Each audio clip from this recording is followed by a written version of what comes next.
warahmatullahi wabarakatuh. Waalaikumsalam. Penandatanganan perjanjian kinerja Fakultas Pertanian Universitas Hairun Ternate 13 Juni 2022 dimulai.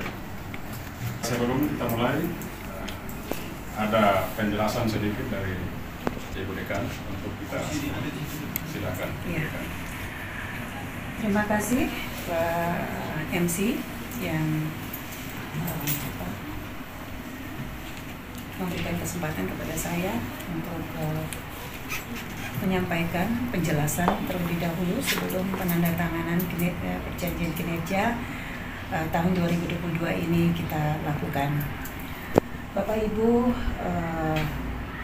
Wadek dan ketua-ketua koordinator program studi yang saya hormati, pada hari ini kita semua bisa diberi kesempatan untuk menghadiri dan mengikuti kegiatan penandatanganan perjanjian kinerja tahun 2022.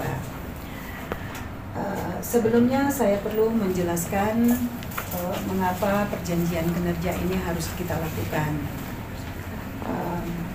Pertama, setelah saya dilantik, pada saat pelantikan pun saya menandatangani perjanjian kinerja dengan Rektor Universitas Hairun.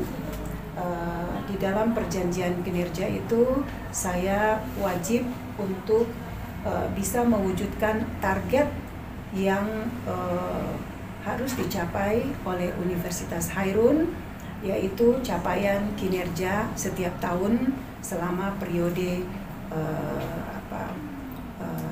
kepemimpinan dari 2022 ke 2026. Nah, untuk menindaklanjuti hal tersebut, maka di tingkat fakultas saya tidak bekerja sendiri. Saya dibantu oleh para wakil dekan dan koordinator-koordinator program studi. Maka untuk dapat merealisasikan atau mewujudkan target yang telah ditetapkan dari universitas, saya merasa pantas untuk meneruskan perjanjian kinerja ini kepada wakil-wakil dekan dan koordinator program studi dengan harapan bahwa kita, tim ini semua bisa ikut bertanggung jawab di dalam mewujudkan capaian kinerja yang diharapkan untuk diperoleh setiap tahun berjalan. Minimal 20 SKS atau meraih prestasi paling rendah di tingkat nasional. Jadi saya garis bawah ya, prestasi paling rendah di tingkat nasional itu untuk pencapaian indikator kinerja utama kedua, di mana target yang kita harapkan adalah 30%. Kemudian sasaran kinerja kedua yaitu meningkatnya kualitas dosen pendidikan tinggi dengan indikator kinerja kegiatan. Pertama, presentasi dosen yang berkegiatan tridharma di kampus lain, ya. Di sini ada tambahan kalau di kampus-kampus yang masuk dalam QS 100 berdasarkan bidang ilmu atau bekerja sebagai praktisi di dunia industri, atau paling rendah berprestasi di tingkat nasional dalam 5 tahun terakhir. Dan ini masuk di dalam IKU 3 dan 5 dengan target capaian sebesar 20%. Ini untuk, kalau bisa ini 20% per fakultas, tapi kalau dicapai di setiap prodi bisa melakukan 20% per prodi juga, itu capaian yang luar biasa. Yang ketiga, dari sasaran kinerja untuk kualitas dosen, jumlah luaran penelitian dan pengabdian kepada masyarakat yang berhasil mendapat rekognisi nasional atau internasional ataupun diterapkan oleh masyarakat per jumlah dosen. Ini adalah indikator kinerja utama nomor 5. di mana target kita adalah 60 artikel untuk satu fakultas, atau dengan jumlah 10 artikel per program studi yang dimuat di jurnal ilmiah nasional ataupun internasional. Dan itu masih sangat sedikit ya, 60 target kita.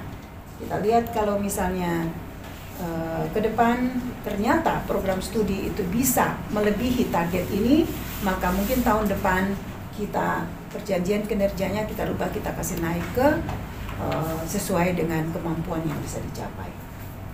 Sasaran kinerja ketiga yaitu meningkatnya kualitas kurikulum dan pembelajaran, di mana indikator kinerja kegiatan pertama, presentasi program studi S1 yang melaksanakan kerjasama dengan mitra, itu termasuk dalam IKU nomor 6. Target yang kita harapkan adalah 50%, ya, 50%. Nomor 2, presentasi mata kuliah S1 menggunakan metode pembelajaran studi kasus atau case study atau pembelajaran kelompok berbasis project, team based project sebagai bagian bobot evaluasi, dan ini merupakan indikator kinerja utama nomor 7. Dan ini ditargetkan 35% mata kuliah, 35% mata kuliah itu menggunakan kedua model metode pembelajaran ini. Kalaupun program studi bisa mencapai target itu, satu prodi bisa mencapai target itu, berarti kita sudah melewati target capaian kita. Dan kemudian indikator kinerja kegiatan ketiga, presentasi program studi S1 yang memiliki akreditasi atau sertifikat internasional yang diakui pemerintah. Itu masuk dalam IKU 8, targetnya 5%. Artinya mungkin satu program studi masuk dalam bisa masuk terakreditasi internasional, itu sudah luar biasa, karena itu bisa nanti prodi-prodi lain akan ikut bersama-sama, jadi minimal satu. Ini adalah kandungan daripada target kinerja yang harus dicapai oleh Fakultas Pertanian dalam setiap tahun berjalan. Demikian yang dapat saya sampaikan, dan kita masuk pada acara penandatanganan